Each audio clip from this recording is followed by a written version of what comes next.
1984년 서울에 사는 한 어린 소녀와 그녀의 아버지가 주말 자동차 여행 중 실종되었고, 집에 홀로 남겨진 어머니는 상상할 수 없는 슬픔과 10년이 넘도록 답을 얻지 못한 의문들만 안고 있었다. 하지만 16년 후 폐차장 주인이 버려진 차들 사이에서 충격적인 것을 발견한다. 모든 것을 바꿀 소름 끼치는 발견이었다. 가을 햇살이 서울에 있는 박민정의 거실 창문으로 스며들어 원목 바닥에 긴 그림자를 드리웠다. 민정은 꽃무늬 소파에 조용히 앉아 리모컨을 꽉 쥐고 있었다.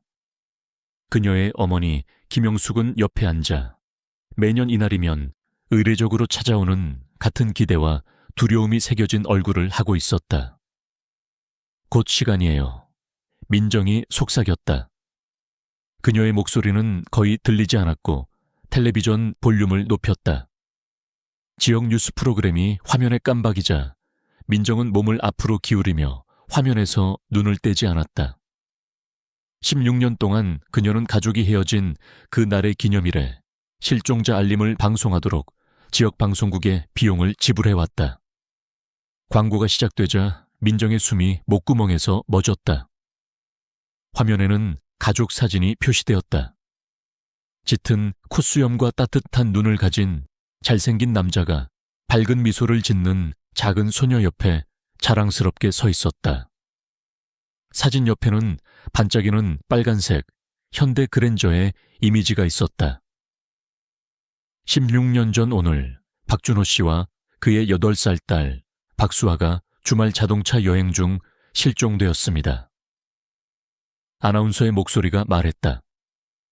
그들은 1979년식 빨간색 현대 그랜저를 몰고 가는 것이 마지막으로 목격되었으며 차량 번호는 서울 12가 334556입니다. 그들의 행방에 대한 정보가 있으시면 서울 경찰서로 연락해 주시기 바랍니다.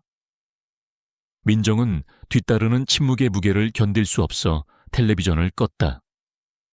그녀는 어머니를 바라보았고 어머니의 주름진 얼굴에 자리 잡은 음울한 표정을 알아챘다. 제가 위층에 가서 좀 씻어야겠어요. 영숙이 소파에서 천천히 일어나면서 민정의 손을 꽉 쥐며 말했다. 민정은 고개를 끄덕이며 어머니가 계단을 올라가 사라지는 것을 지켜보았다. 생각에 잠긴 채 홀로 남은 민정은 거실 먼 벽을 따라 늘어선 책장으로 갔다. 그녀의 손가락은 여러 책등을 따라 이동하다가 낡은 가죽 표지 사진 앨범에 멈췄다. 그녀는 그것을 꺼내어 소파로 돌아가 신성한 문서를 다루는 것처럼 조심스럽게 열었다. 페이지마다 시간 속에 얼어붙은 순간들이 드러났다. 준호가 그토록 열심히 일해서 산 그랜저 옆에 자랑스럽게 서 있는 모습. 수아의 첫 등교일. 한강공원에서 기쁨으로 빛나는 그들 셋의 얼굴. 민정은 떨리는 손가락으로 딸의 얼굴 윤곽을 따라갔다. 어디 있니? 그녀는 무수히 많이 그랬던 것처럼 사진에 속삭였다. 전화기의 날카로운 소리가 침묵을 뚫고 나와 민정을 놀라게 했다. 그녀는 앨범을 닫고 옆에 놓은 뒤 전화를 받으러 부엌으로 건너갔다. 여보세요? 그녀는 약간 숨이 찬 목소리로 말했다. 박민정님, 저는 서울경찰서 이경관입니다. 대답이 왔다. 수원의 폐차장에서 잠재적 증거가 발견되었다는 신고를 방금 받아서 전화드렸습니다. 남편분과 따님 사건과 관련이 있을 수 있다고 생각합니다.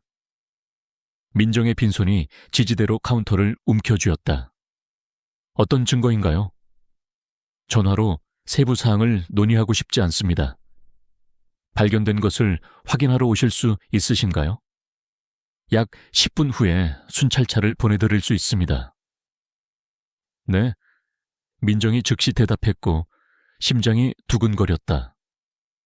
네, 준비하고 있을게요.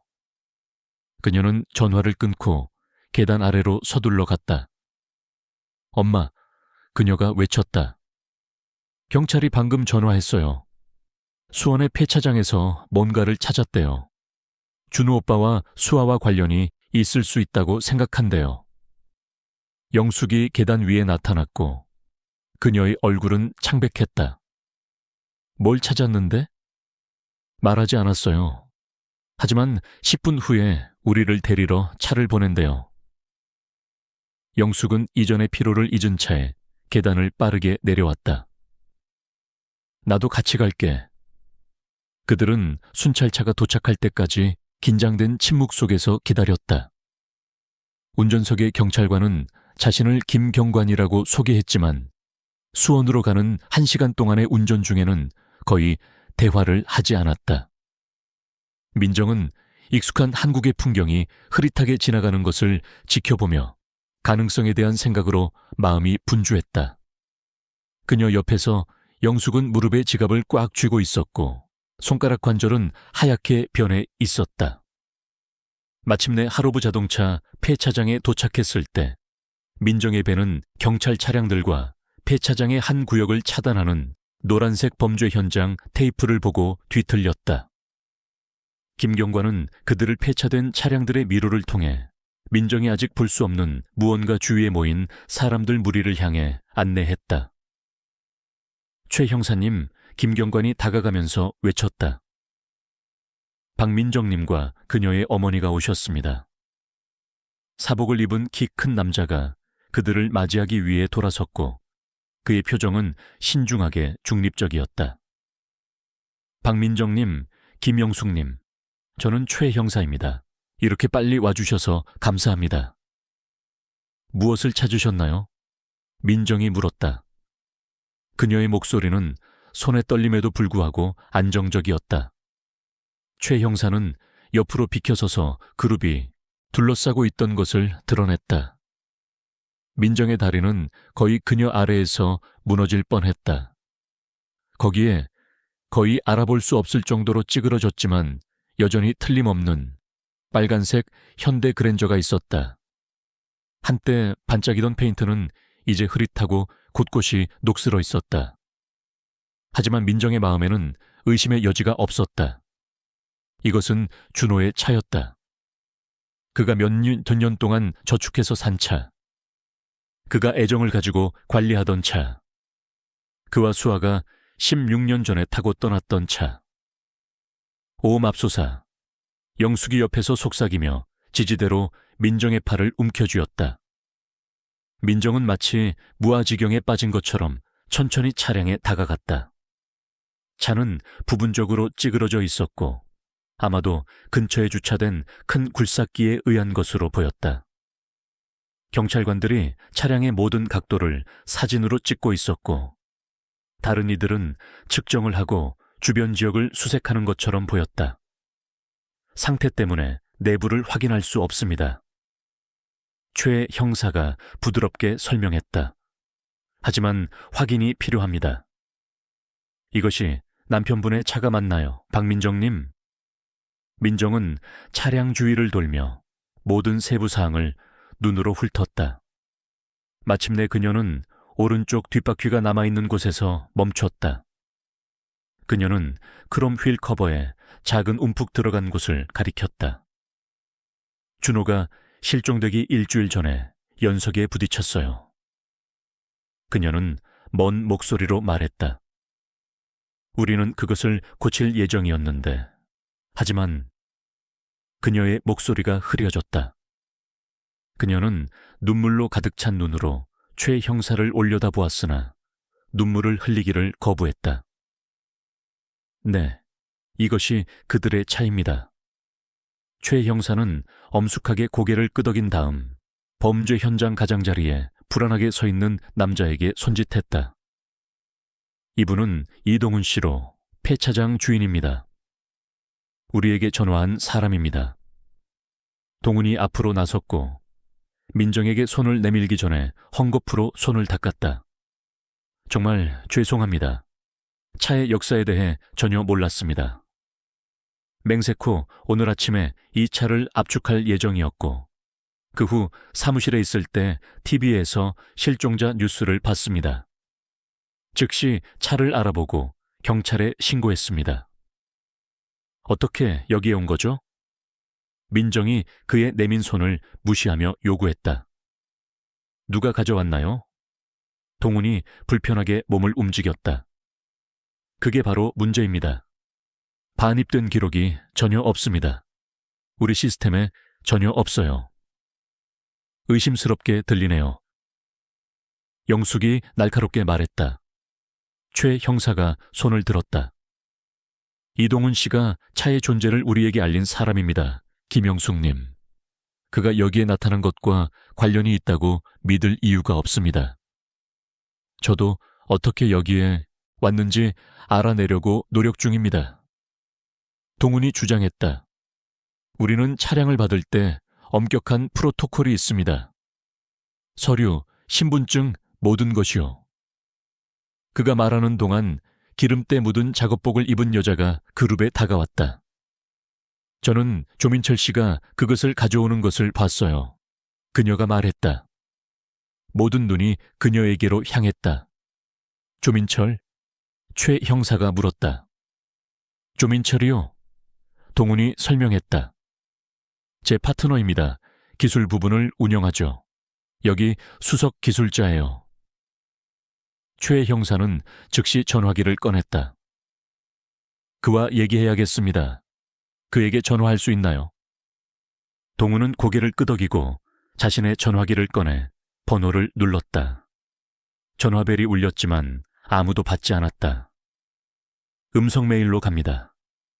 동훈이 말했다. 계속 연락해보세요. 최 형사가 지시했다. 그가 어디 있는지 알아야 합니다. 민정은 부분적으로 부서진 차를 바라보며 그것에 다가갔다. 그녀는 차문 손잡이에 손을 뻗었다. 아직 그건 만지지 마세요, 박민정님. 최 형사가 부드럽게 말했다. 증거를 보존해야 합니다. 민정은 손을 떨어뜨렸지만 차에서 눈을 떼지 못했다. 6년, 16년 동안 이 차가 여기에, 이 도시에 그녀와 그렇게 가까이에 있었다. 내부를 확인할 수 있나요? 그녀가 물었다. 뭔가 있을지도 모릅니다. 그들이 어디로 갔는지 알려줄 수 있는 것이요. 법의학팀이 처리할 겁니다. 최 형사가 말했다. 찾을 수 있는 모든 것을 찾을 것을 약속드립니다.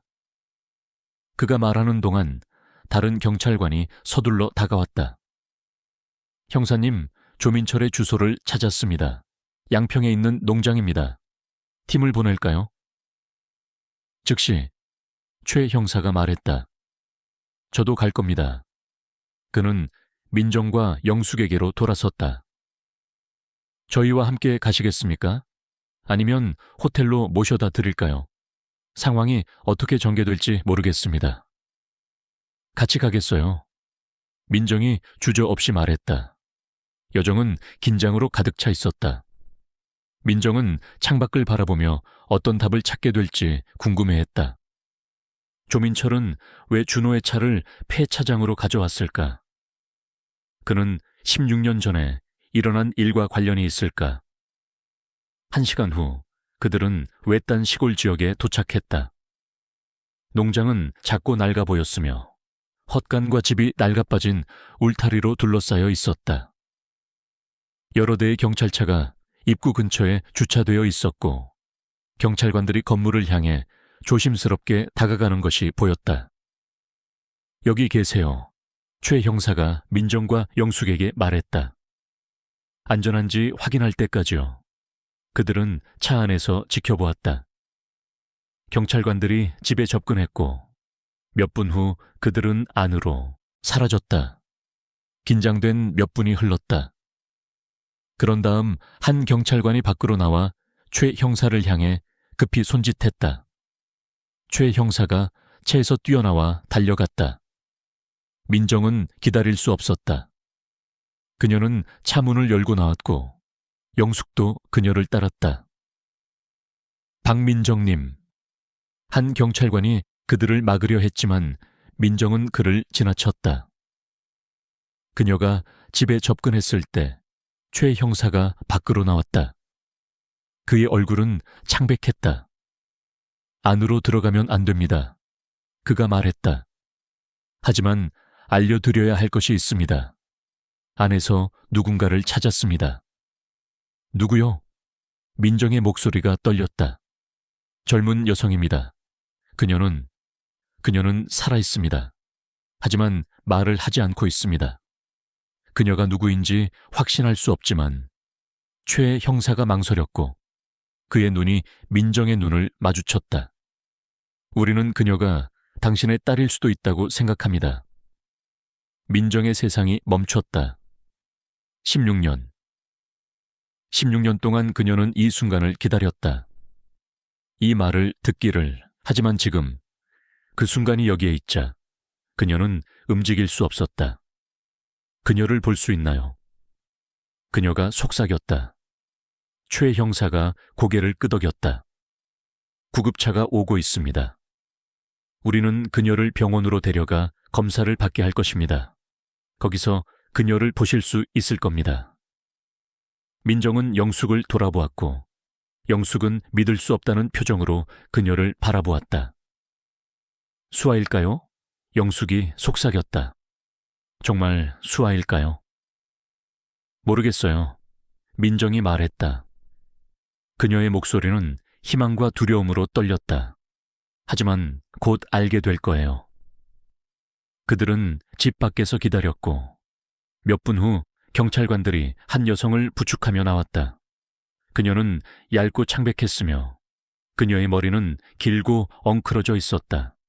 그녀의 눈은 두려움으로 넓어져 있었고 그녀는 주변 사람들에게서 움찔했다. 민정이 그녀를 보는 순간 그녀는 알았다. 얼굴의 모양, 눈의 색깔, 입가의 작은 점. 이것은 그녀의 딸이었다. 이것은 수아였다. 수아. 민정이 속삭였고 앞으로 걸어나갔다. 젊은 여성의 눈이 그녀에게로 향했고 순간 혼란에 섬광이 있었다. 그런 다음 인식이 왔다. 희미하고 불확실했지만 거기에 있었다. 엄마? 그녀가 속삭였다. 그녀의 목소리는 가늘고 불확실했다. 민정의 눈에서 눈물이 터져 나왔다. 그녀는 달려가 수아를 품에 안았고 16년 동안 참아왔던 모든 사랑과 슬픔과 두려움을 쏟아냈다. 네. 그녀가 흐느꼈다. 나야, 엄마야. 널 찾았어. 마침내 널 찾았어. 수아는 처음에는 경직되었지만 그런 다음 그녀의 몸이 부드러워졌고 그녀는 어머니의 품에 무너졌다. 영숙도 그들에게 합류했고 세 사람은 함께 울었다. 구급차가 도착했고 구급대원들이 수아를 부드럽게 들것으로 옮겼다. 민정과 영숙은 그녀와 함께 탔다. 병원으로 가는 길에 민정은 수아의 손을 꽉 쥐고 결코 놓지 않겠다고 다짐했다. 하지만 경찰관들이 집을 수색하면서 그들은 더 많은 것을 발견했다. 지하실에서 그들은 한 남자를 찾았다. 나이가 들고 허약해 보이는 남자로 그의 손과 발이 묶여 있었다. 도와주세요. 그가 속삭였다. 제발 도와주세요. 제 아들과 그의 삼촌이 그들이 사람들을 다치게 했습니다. 저는 그들을 막으려고 했지만 경찰관들이 그를 풀어주었고 그는 그들에게 이야기를 했다. 그의 이름은 조석진이었다. 그리고 그는 끔찍한 진실을 알고 있었다. 조석진의 아들 조민철은 어렸을 때부터 그의 삼촌 황성민에게 영향을 받았다. 황성민은 위험한 남자였다. 연쇄 살인범이었다. 그리고 16년 전 그들은 도움이 필요한 척하며 준호와 어린 수아를 만났다. 준호는 친절했고 그들을 도우려 했다. 그들에게 차를 태워주고 모텔 방까지 얻어주었다. 하지만 그날 밤 황성민은 준호의 음료에 약을 탔다. 수아가 잠든 후 그는 모텔 욕실에서 준호를 목졸라 죽였다. 그들은 현장을 조작하여 준호가 자발적으로 떠난 것처럼 보이게 했다. 황성민은 수아를 데려갔고 그녀에게 아버지가 다쳤고 병원으로 갔다고 말했다. 시간이 지나면서 그는 수아를 조종하여 그녀의 어머니도 떠났다고 믿게 만들었다. 위조 문서와 끊임없는 이동으로 그는 그녀를 숨겼고 그녀의 이름을 사만다로 바꾸었다. 조석진은 자신의 아들이 관여된 것을 알았지만 황성민이 두려워 말할 수 없었다. 그는 수년 동안 침묵 속에서 살았고 죄책감에 사로잡혔다. 하지만 폐차장이 있는 민정의 광고를 보았을 때 조민철은 긴장하기 시작했다. 그는 차를 없애고 싶어 했다. 그래서 그는 16년 동안 숨겨져 있던 그랜저를 가져와 폐차장으로 가져갔다. 하지만 동훈이 TV에서 실종자 광고를 보았고 차를 알아봤다. 그리고 경찰에 신고했다. 조민철과 황성민은 경찰이 자신들을 찾으러 올 것이라는 것을 알게 되었을 때 그들은 도망치려 했다. 하지만 조석진은 더 이상 침묵을 지킬 수 없었다. 그는 경찰에게 그들이 어디에 있는지 말했다. 그리고 지금 그들은 체포되었다. 병원에서 의사들이 수아를 검사했다. 그녀는 신체적으로는 건강했지만 심리적 트라우마는 심각했다. 그녀는 16년 동안 황성민의 통제 아래 살았다. 그는 그녀를 학대하고 조종했으며 그녀가 탈출할 수 없다고 믿게 만들었다. 하지만 이제 그녀는 자유였다. 이제 그녀는 엄마와 할머니와 함께 있었다. 회복에는 시간이 걸릴 것이다. 치유에는 시간이 걸릴 것이다. 하지만 민정은 인내심을 가질 것이다. 그녀는 16년 동안 기다렸다. 그녀는 더 오래 기다릴 수 있었다. 중요한 것은 수아가 집에 있다는 것이다. 그녀가 안전하다는 것이다. 그들이 함께 있다는 것이다. 그리고 그것이 중요한 전부였다. 몇 주가 지났다. 수아는 천천히 말하기 시작했다. 처음에는 몇 단어만, 그런 다음 문장들. 그녀는 아버지에 대해 물었고 민정은 그녀에게 진실을 말해야 했다. 준호가 돌아가셨다는 것을, 황성민이 그를 죽였다는 것을. 수아는 울었다. 오랫동안 깊이 울었다. 하지만 시간이 지나면서 눈물은 줄어들었다. 그리고 치유가 시작되었다. 천천히, 아주 천천히. 민정, 영숙, 그리고 수아, 함께 그들은 앞으로 나아갔다. 하루하루. 그리고 비록 과거의 상처는 결코 완전히 사라지지 않을 것이지만 그들은 희망을 찾았다. 그들은 사랑을 찾았다. 그리고 그들은 서로를 찾았다. 그것이 그들이 필요한 전부였다. 그러나 이야기는 여기서 끝나지 않았다. 진실은 더 복잡했고 더 어두웠다.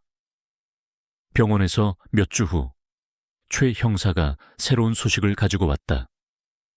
조석진 씨가 더 많은 것을 알려주었습니다. 그가 민정에게 말했다. 민정과 영숙은 서울경찰서의 작은 회의실에 앉아 있었다. 그들의 얼굴에는 피로와 불안이 새겨져 있었다. 무슨 말씀이신가요? 민정이 물었다. 최 형사는 의자에 앉으며 깊게 한숨을 쉬었다. 조민철에 대한 더 많은 정보가 있습니다. 그리고 그의 삼촌 황성민에 대해서도요. 그는 파일 폴더를 열었다. 황성민은 그는 연쇄 살인범입니다. 수십 년 동안 당국을 피해왔습니다. 그는 장소마다 떠돌아다니며 다른 가명을 사용하고 사람들을 조종하고 자신의 오락을 위해 해를 끼칩니다.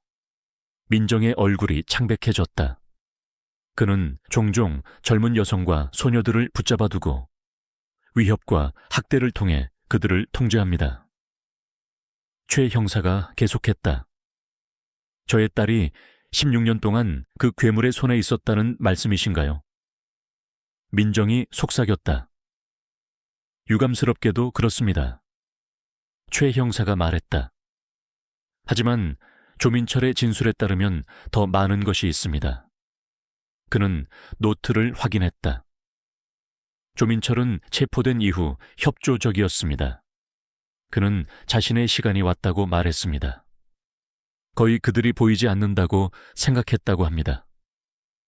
그는 그것이 일어났을 때 10살이었다고 우리에게 말했습니다. 그는 자신이 우상화하던 양아버지 황성민과 함께 있었습니다. 황성민은 조민철의 아버지 조석진과 달리 강한 남성상으로 자신을 표현했습니다. 조민철은 석진을 약하고 가난하다고 여겼습니다. 최 형사가 멈췄다. 조민철의 말에 따르면 그들은 가평 근처에 있었을 때 남편분의 그랜저를 봤습니다. 그들은 도움이 필요한 히치하이커인 척했습니다. 준호 씨가 차를 세우고 그들에게 차를 태워줬고, 황성민은 조민철이 자신의 아들이고 몸이 안 좋다고 주장했습니다. 준호 씨는 양평의 모텔에서 인접한 방에 그들을 머물게 해주기까지 했습니다. 민정이 입에 손을 댔고 눈물이 눈에 가득 찼다. 그것은 정확히 준호가 할 법한 일처럼 들렸다. 항상 다른 사람들을 도우려 하고 항상 신뢰했던. 그날 밤 최 형사가 부드럽게 계속했다. 황성민은 그들이 지역 식당에서 저녁을 보낸 후 준호 씨의 음료에 약을 탔습니다. 수아가 잠들자 그는 모텔 욕실에서 준호 씨를 목 졸라 죽였습니다. 영숙이 작은 고통에 비명을 질렀고 민정은 그녀의 손을 잡아 꽉 쥐었다. 최 형사가 계속했다. 황성민은 준호 씨가 자발적으로 떠난 것처럼 현장을 조작했습니다. 그는 수아를 데려가며 아버지가 다쳤고 병원으로 갔다고 말했습니다. 그들은 황성민이 근처에 숨겨둔 차량을 타고 떠났습니다. 시간이 지나면서 그는 수아를 조종하여 어머니도 떠났다고 믿게 만들었습니다. 위조 문서와 끊임없는 이동으로 그는 그녀를 숨겼고 그녀의 이름을 사만다로 바꾸었습니다. 그리고 제 남편의 시신은 민정이 거의 들리지 않는 목소리로 물었다. 조민철과 그의 친구는 뒤에 남아 정리했다고 인정했습니다. 그들은 흔적을 전혀 남기지 않았습니다. 황성민은 준호 씨의 시신을 석회암 싱크홀에 처분했고 그랜저를 숲 깊숙한 곳으로 몰고 가서 최근까지 숨겨져 있었습니다. 그럼 지난주에 어떻게 폐차장에 나타난 거죠? 영숙이 물었다. 조민철이 가져왔습니다. 최 형사가 설명했다. 그는 그동안 어디에 버려져 있었는지 알고 있었습니다. 황성민의 영향으로 그는 차를 폐차장으로 옮겨 그것을 파괴하기로 결정했고 삼촌과의 연결을 지우기를 희망했습니다. 그는 16년이면 아무도 연결시키지 못할 만큼 충분히 긴 시간이라고 생각했습니다. 민정은 놀란 침묵 속에 앉아 배운 모든 것을 처리하려고 애썼다. 그녀의 남편은 바로 그 첫날 밤에 살해당했고 그녀의 딸은 16년 동안 감금과 학대를 견뎌냈다. 남편의 유해를 찾으려고 노력할 것입니다. 최 형사가 조민철의 정보를 바탕으로 위치에 대해 부드럽게 말했다. 민정이 대답하기 전에 문이 열리고 의사가 들어왔다. 박민정님, 김영숙님, 따님이 개인 병실로 옮겨졌습니다. 아직 말을 하지 않지만 안정적입니다. 당신들이 함께 있는 것이 도움이 될 것이라고 믿습니다. 그들은 의사를 따라 병원 복도를 지나 조용한 방으로 갔고 그곳에서 수아가 침대에 누워 천장을 멍하니 바라보고 있었다. 그녀는 지금 성인 여성임에도 불구하고 너무나 작고 연약해 보였다. 민정은 영숙이 바로 뒤에 있는 채로 천천히 침대에 다가갔다. 수아, 그녀가 딸의 손을 잡으며 부드럽게 말했다. 엄마야, 그리고 영숙 할머니도 여기 있어. 몇 분 동안 아무 반응이 없었다. 민정은 부드럽게 계속 말했고 수에게 이제 안전하다고, 황성민과 조민철이 잡혔다고, 다시는 아무도 그녀를 해치지 않을 것이라고 말했다. 민정과 영숙이 번갈아 가며 수에게 말하며 어린 시절의 행복한 추억을 회상하고 사랑을 확신시키면서 몇 분이 1시간으로 늘어났다. 그리고 민정이 희망을 잃기 시작하는 바로 그때 수아의 입술이 갈라졌다.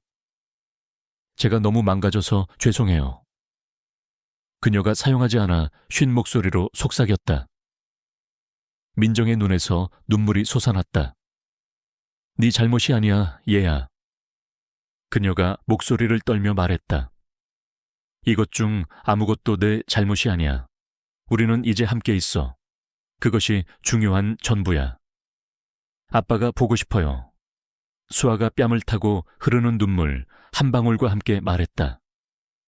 그녀의 목소리에서 아빠라고 말하는 방식에서 무언가가 민정에게 그 운명적인 자동차 여행을 떠난 8살 소녀를 고통스럽게 상기시켰다. 수아는 지금 24살이지만 그녀의 일부는 그 순간에 갇혀있는 것처럼 보였고 시간 속에 얼어붙어 있었다. 알아, 얘야.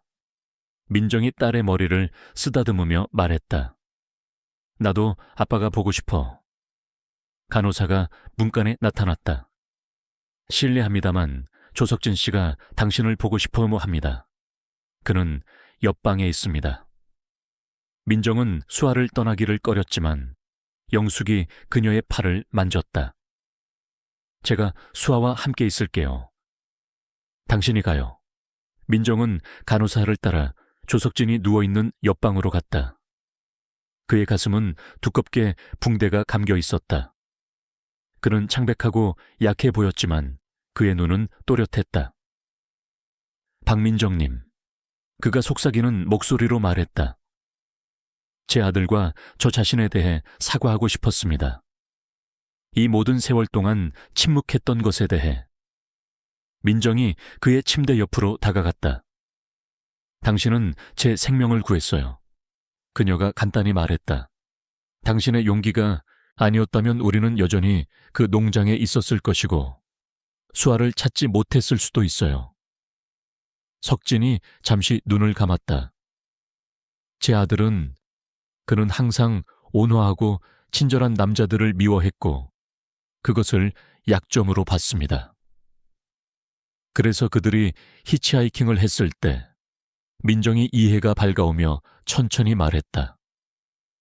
도움이 필요한 척하고 제 남편이 그들을 도왔죠. 그들은 그가 친절했기 때문에 그를 적절한 먹이로 봤군요. 석진이 약하게 고개를 끄덕였다. 언젠가 당신이 마음속에서 저를 용서해 주실 수 있기를 바랍니다. 민정이 손을 뻗어 그의 손을 부드럽게 쥐었다. 당신은 우리를 구하기 위해 목숨을 걸었어요. 용서할 것이 없어요. 석진을 쉬게 하고 민정은 수아의 방으로 돌아왔다. 그녀의 딸은 잠들어 있었고 그녀를 찾은 이후 처음으로 평화로운 얼굴이었다. 영숙은 침대 옆에 앉아 눈물을 흘리며 손녀를 지켜보고 있었다. 민정은 침대 반대편의 의자를 차지하며 수아의 손을 잡기 위해 손을 뻗었다. 16년 동안의 수세 끝에 희망을 버리지 않고 그들은 그녀를 찾았다. 치유로 가는 길은 길고 어려울 것이다. 하지만 그들은 함께 걸어갈 것이다. 한 번에 하루씩. 잠든 딸을 지켜보며 민정은 오늘 그들을 그 폐차장으로 찌그러진 빨간 그랜저와 마침내 그녀의 딸을 집으로 데려온 파란 핸드백으로 이끈 어떤 힘에게 조용히 감사했다. 하지만 발견이 이루어지기 전 그날 오후에는 훨씬 더 많은 일이 있었다. 민정과 영숙이 경찰서를 떠날 준비를 하고 있을 때 조민철이 그들에게 차를 태워주겠다고 제안했다. 최 형사는 의심스러워 보였다. 그럴 필요 없습니다, 조민철 씨. 우리가 준비할 수 있습니다. 하지만 경찰관이 급한 메시지를 가지고 다가오기 전에 최 형사는 그룹에서 멀어졌다. 그의 부재 중에 민정은 그들의 상황을 평가했다. 어머니는 지쳐 있었고 그들은 경찰 호송이나 택시를 더 오래 기다려야 했다. 차를 태워주시면 감사하겠습니다. 민정이 배에서 느껴지는 불안의 깜박임을 무시하며 결정했다. 조민철은 경찰에 전적으로 협조했고 그들은 그가 어디에서 일하는지 알고 있었다. 거절할 합리적인 이유가 없었다. 최 형사님께 말씀드리겠습니다. 그녀가 덧붙였고 여전히 경찰관과 대화 중인 최 형사에게 말하기 위해 자리를 떠났다. 이것에 대해 확신하세요? 민정이 돌아왔을 때 영숙이 속삭였다. 경찰이 그의 정보를 가지고 있어요. 괜찮을 거예요. 최 형사가 마지못해 하는 듯 보이며 돌아왔지만 동의했다. 괜찮습니다. 하지만 조민철 씨, 박민정님과 김영숙님을 직접 집까지 안전하게 모셔다 주시기 바랍니다. 물론입니다. 조민철이 대답했다. 그들은 건물을 나와 조민철의 어두운 파란색 픽업 트럭으로 향했다. 그가 문을 열자 영숙이 앞좌석에 올라탔고 민정은 뒷좌석에 올라탔다. 처음 몇 분 동안 운전은 조용했다. 조민철은 도시를 빠져나가 북쪽으로 향했다. 긴 하루였네요. 그가 마침내 말했다. 네, 민정이 대답했다. 그녀는 창밖을 바라보며 지나가는 풍경을 지켜봤다. 몇 분 후 조민철이 고속도로에서 벗어나 낯선 출구로 들어섰다. 이것이 서울로 가는 길인가요? 민정이 물었고 그녀의 목소리에 불안이 스며들었다. 지름길입니다. 조민철이 대답했다. 교통체증을 피할 수 있어요. 하지만 그들이 계속 운전하면서 건물들이 드물어지고 길이 더 외딴 곳이 되었다. 어디로 가는 거죠? 영숙이 물었고 이제 그녀의 목소리도 긴장되어 있었다. 그냥 조금만 더 가면 됩니다. 조민철이 말했다. 민정의 심장이 빠르게 뛰기 시작했다. 뭔가 잘못되었다. 그녀는 핸드폰을 꺼내려고 했지만 조민철이 백미러로 그녀를 보았다. 그렇게 하지 마세요. 그가 말했다. 그의 목소리는 더 이상 친절하지 않았다. 날카롭고 명령적이었다. 무슨 일이에요? 민정이 요구했다. 곧 알게 될 겁니다. 조민철이 말했다. 그들은 계속 운전했고 마침내 조민철이 좁은 진흙길로 들어섰다. 길은 숲으로 이어졌고 그들은 오랜 농장에 도착할 때까지 몇 분 동안 운전했다. 조민철이 차를 세우고 엔진을 껐다. 내리세요. 그가 명령했다. 우리는 어디로도 가지 않을 거예요. 민정이 말했다. 조민철이 좌석 아래에서 무언가를 꺼냈다. 총이었다. 말했잖아요. 내리라고. 그가 반복했다. 영숙이 공포로 숨을 헐떡였다. 민정은 선택의 여지가 없다는 것을 알았다. 그녀는 차 문을 열고 나왔고 영숙도 그녀를 따랐다. 조민철이 그들을 농장 건물로 이끌었다. 문을 열자 민정은 안에서 무언가를 보고 숨을 헐떡였다. 구석에 묶인 남자가 있었다. 나이가 들고 약해 보이는 남자. 그리고 그 남자 옆에는 젊은 여성. 얇고 창백하고 두려워 보이는 수아? 민정이 속삭였다. 조민철이 그들 뒤에서 문을 닫았다. 놀라셨나요? 그가 말했다. 16년 동안 잘 숨겨져 있었죠. 민정은 딸에게 달려가고 싶었지만 조민철이 총을 그녀에게 겨누고 있었다. 움직이지 마세요. 그가 경고했다. 왜 이러는 거죠? 민정이 물었다. 왜 우리를 여기로 데려왔어요? 왜냐하면 다른 목소리가 말했다. 우리는 그렇게 오랫동안 숨어 있을 수 없기 때문이죠. 그림자에서 또 다른 남자가 나타났다. 나이가 많고 회색 머리에 짙은 콧수염이 있는. 민정의 심장이 멈췄다. 준호? 그녀가 속삭였다. 하지만 이 남자는 준호가 아니었다. 이것은 황성민이었다. 연쇄 살인범, 16년 동안 그녀의 딸을 잡아둔 남자. 미안하지만 그가 말했다. 당신의 남편은 죽었어요. 오래전에. 하지만 좋은 소식은 곧 당신도 그와 함께할 거예요. 민정은 영숙을 바라보았고 영숙의 얼굴은 공포로 얼어붙어 있었다. 그들은 덫에 걸렸다. 그리고 도움을 요청할 방법이 없었다. 하지만 그때 구석에 묶여있던 남자가 말했다. 이제 그만해, 민철. 그가 말했다. 그리고 너도, 성민. 조민철이 그 남자를 돌아보았다. 닥쳐, 아빠. 그가 침을 뱉었다. 아빠? 민정이 혼란스러워하며 반복했다. 묶인 남자가 고개를 끄덕였다. 제 이름은 조석진입니다. 그리고 저는 이 모든 일을 막을 수 없었습니다. 황성민이 웃었다. 석진은 항상 약했어요. 그래서 제가 그의 아들에게 진짜 남자가 되는 법을 가르쳐야 했죠. 당신은 괴물이에요. 민정이 말했다. 괴물?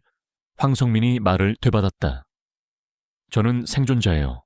그리고 저는 원하는 것을 취해요. 그가 수아를 바라보았다. 그녀처럼. 민정의 분노가 치솟았다. 그녀를 지금 당장 놓아주세요. 아니면 뭘? 황성민이 조롱했다. 당신이 뭘 할 건데? 하지만 그때 예상치 못한 일이 일어났다. 조석진이 갑자기 그의 결박을 끊었다. 그는 어떻게든 자유로워졌다. 그는 자리에서 일어나 황성민을 향해 돌진했다. 달려! 그가 민정에게 외쳤다. 지금 달려! 민정은 망설이지 않았다. 그녀는 영숙과 수아를 붙잡고 문으로 달렸다. 뒤에서 그녀는 소리를 들었다. 고함, 투쟁, 그리고 그런 다음 총소리. 민정은 멈추고 싶었지만 그럴 수 없었다. 그녀는 계속 달려야 했다. 그들은 건물 밖으로 나와 숲으로 달렸다. 얼마 후 그들은 길을 발견했다. 그리고 그 길에서 차가 오고 있었다. 민정은 손을 흔들며 필사적으로 외쳤다. 차가 멈췄다. 경찰차였다. 도와주세요. 민정이 외쳤다. 제발 도와주세요. 경찰관들이 차에서 나왔고 민정은 무슨 일이 있었는지 설명했다. 그들은 즉시 농장으로 향했다. 그리고 그곳에서 그들은 그것을 발견했다. 조민철과 황성민 둘 다 체포되었다. 그리고 조석진은 바닥에 누워 총상을 입었다. 하지만 그는 살아있었다. 저는 더 이상 약하지 않았어요. 그가 경찰관이 구급차를 부르는 동안 속삭였다. 민정은 그의 옆에 무릎을 꿇었다. 당신은 우리를 구했어요. 그녀가 말했다. 당신은 영웅이에요. 조석진이 약하게 미소 지었다. 아니에요. 저는 그냥 마침내 옳은 일을 했을 뿐이에요. 구급차가 도착했고 그들은 조석진을 데려갔다. 민정과 영숙과 수아도 병원으로 갔다. 그리고 거기서 긴 치유의 과정이 시작되었다. 몇 달 후, 수아는 여전히 회복 중이었다. 치료는 도움이 되었지만 느렸다. 하지만 그녀는 매일 조금씩 나아지고 있었다. 그녀는 웃기 시작했다. 그녀는 다시 꿈을 꾸기 시작했다. 그리고 민정과 영숙은 그녀 곁에 있었다. 매 순간마다 조석진도 회복되었다. 그는 증인 보호를 받았고 새로운 삶을 시작했다. 하지만 가끔 그는 민정을 방문했다. 그리고 그들은 일어난 일에 대해 이야기했다. 그리고 앞으로 나아가는 방법에 대해. 황성민과 조민철은 재판을 받았다. 그들은 유죄 판결을 받았고 오랫동안 감옥에 갈 것이다. 그리고 준호? 그의 유해는 결코 발견되지 않았다. 하지만 민정은 알았다. 그녀는 그가 어디 있는지 알았다. 그는 그녀의 마음속에 있었다. 그리고 수아의 마음속에. 그리고 그것으로 충분했다. 가족은 제외했다. 과거는 여전히 아팠다. 하지만 미래는 희망으로 가득 차 있었다. 그리고 그것이 중요한 전부였다.